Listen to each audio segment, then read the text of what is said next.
Volleyball official hand signal. Illegal alignment or improper server.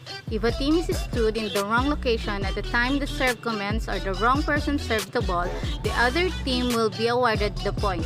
A referee would indicate this by straightening their arm at 45-degree angle towards the floor, on the side that is the fault.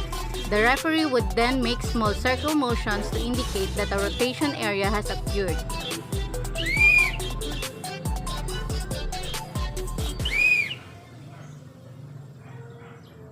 Illegal substitution. There are actually quite a few rules regarding substitution. Aside from the points I raised above about the process in which a substitution must be carried out, there are also few extras that are bear mentioning. For example, if a player is substitute, if the coach wishes to substitute the previously swapped player back into the game, they can only do so if they sub them back in the place of the player who previously replaced them. If you want the middle player to return to court when it is time for them to go front court, you would have to substitute out the player who first replaced them.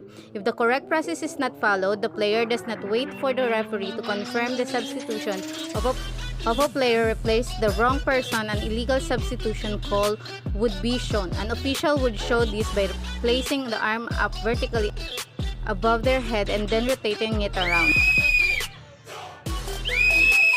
Legal attack of serve, back row attack. Volleyball, especially at the top level back row, is very viable option and used an awful lot.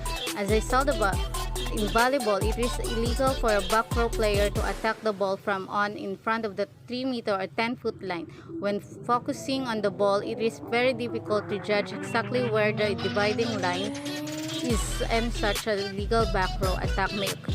It is also illegal to attack the ball from above the height of the net directly from the serve.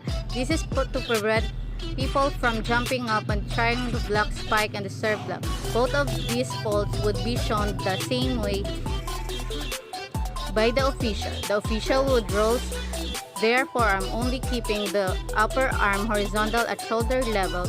From the position of the official would rotate their arm at the elbow, making downward waving motion.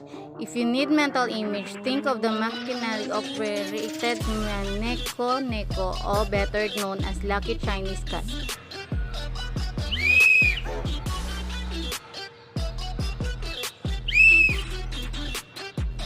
Change of court side. In volleyball, after each set, the teams must switch sides. After the referee has signaled the end of the set, they will place one arm in front of them and the other arm behind them. This indicates one team must rotate around to the other side of the court. In front of the referee, the other team rotates behind the referee. Substitution are used for many reasons, whether it is to replace an injured player, change up lineup, or simply just swap in a service specialist to try and get a few aces.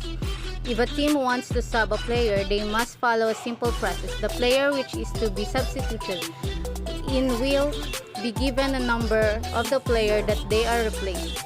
The coach will mention to the referee that they would like to substitute a player. The player who is being subbed in will stand on the side of the court by the side of the referee and hold up a paddle with the number of the player they are replacing. The referee will show that a substitution is taking place by placing their arms horizontally one over the another. They will then rotate their arms in a spin cycle motion to signify that a swap or rotation in the lineup has occurred.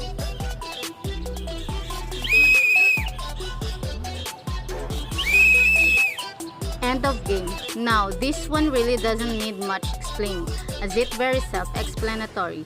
This signal is used to indicate the end of the game. The end of the game is indicated by first referee taking both arms and crossing them across the chest to form an X shape with the arm. Change of court side. In a volleyball, after each set, the teams must switch sides. After the referee has signaled the end of the set, they will place one arm in front of them and the other arm behind them. This indicates one of the team must rotate round to the other side of the court in the front of the referee with the other team rotates behind the referee.